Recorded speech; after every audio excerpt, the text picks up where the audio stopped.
Today we have fresh and upsetting revelations from Harry's upcoming memoir, Meghan trying to trademark the impossible, and one of those appearances pre-wedding that everyone remembers. Somehow everything is connected and you're about to find out why. Welcome back, my Body Language buddies. My name is Jesus Enrique Rosas. I'm the Body Language guy, and it would be great if you join us by just liking this video, subscribing, and hitting that bell. Let's get down to it. The first clue comes from the account BarkJack on Twitter, who shines some light on what can we expect of Harry's upcoming memoirs to be published later this year. Allegedly, Harry entered the Royal Military Academy Sandhurst back in 2005, somewhat against his will. It's like he was not that much into the discipline that the institution required from him. Well, it's no wonder that Patty Harry's idea of discipline must have been waking up only half naked and before 11 a.m. Apparently, getting Harry into the army was the last resort of the royal family to develop and polish his character, but he didn't see it like this. He saw this as casting him out or putting him away. Now, this is the part that I don't understand. Harry has claimed about feeling trapped, that he never felt understood. Then, if his life at home was so hard, then he would have been relieved of being sent to the army. Maybe the warm embrace he was missing at home was the fluffy pillows until, well, 11 a.m. There's also the claim that founding Invictus Games and stepping into his career as a working royal made him proud.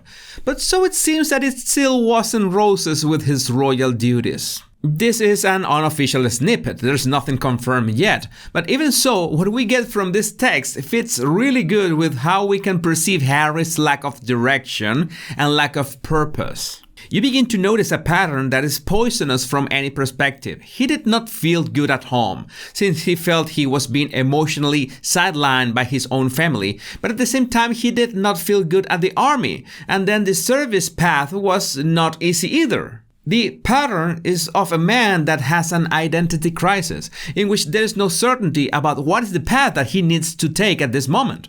He was just complaining at every option, like he hadn't been able to find his archetype? And speaking of archetypes, it seems that Meghan has been trying to trademark the name of her podcast, Archetypes, like she wants to be the owner of the term. Because I guess that getting the trademark of your podcast name is more important than, let's say, actually creating content, calling people and convincing them to be on your show. I think that in a short list of priorities, getting that trademark is not that urgent. Now, I'm always trying to help Meghan and Harry, and no matter how they mess up, I'm more than happy to give them a hand. Well, Meghan, since it will be really hard to trademark the name Archetypes, then just change the name of your podcast to some more brandable term, like Arsewipes. Yeah, with a Y. And the intro could be something like, I'm Meghan Markle, and this is Arsewipes, the podcast where we talk about what to do with people when you no longer need them. You have quite some experience with that. But whether it's a trademark or a published book, this is about controlling the narrative, because you know that the Harkles are desperate to fix, in any way possible, the image that they have created in the last couple of years. But in the words of the legendary George Harrison, it's gonna take plenty of money to do it right, child. And just a warning, no money can buy good taste. Scrambling to trademark the name of a podcast that hasn't published anything yet, it's a signal of control, of someone that maybe can't control production or that still doesn't know where to begin. And I understand that it can be daunting. There has to be so much external pressure, and she really wants to nail it right from the get-go, but that's a really valuable lesson for us. The more time you take to do something, the more hype and the more pressure you're gonna feel to perform in the best way possible. Maybe Harry has some nice thoughts on performance anxiety. He could be a guest of her podcast. It's not like that anxiety that Meghan apparently manifested at the Stephen Lawrence Memorial back in 2008 when they hadn't married yet. You know, everyone was rooting for poor Nutmeg to learn the working royal ropes fast, so she could fulfill her destiny as the unlikely savior of the British monarchy. And yes, it's always a matter of brand, because she made sure to make the headlines by going to Memorial in a not so conventional way, with her arms uncovered and her hair, well, in not the most appropriate way. It's like she had been partying at Soho House and she did not have time to change clothes for this event. Yeah, maybe she preferred the spontaneous look to give this feeling of being natural and down to earth, revolutionary, all those words that go with Meghan's vision of women empowerment. But there's no way you can miss Theresa May's gaze as she arrived. Yeah, the scientific term is, what in the bloody hell was this lady thinking?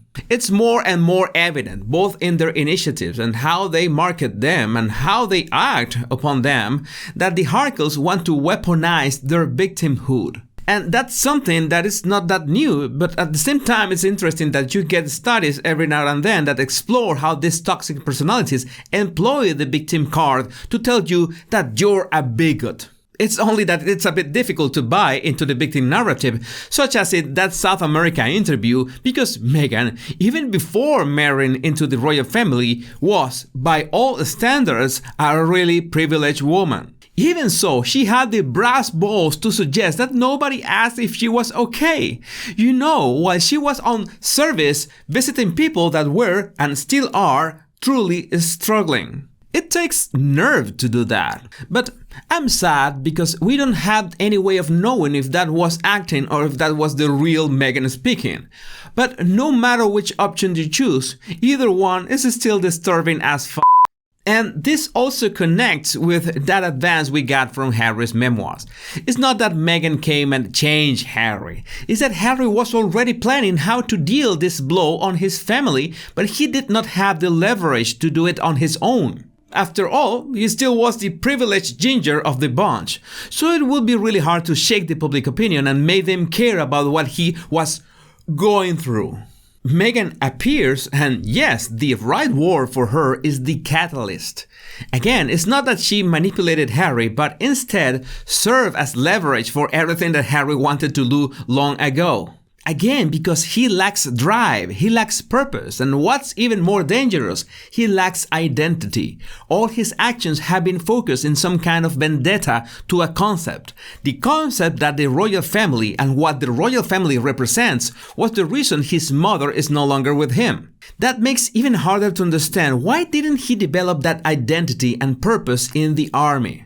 This is the kind of people we have to deal with on a daily basis, so you might be asking, how do you fight them? And that is a problem because most of the time this kind of people are just ruthless. There's no formula to deal with them, especially because they don't play by the rules.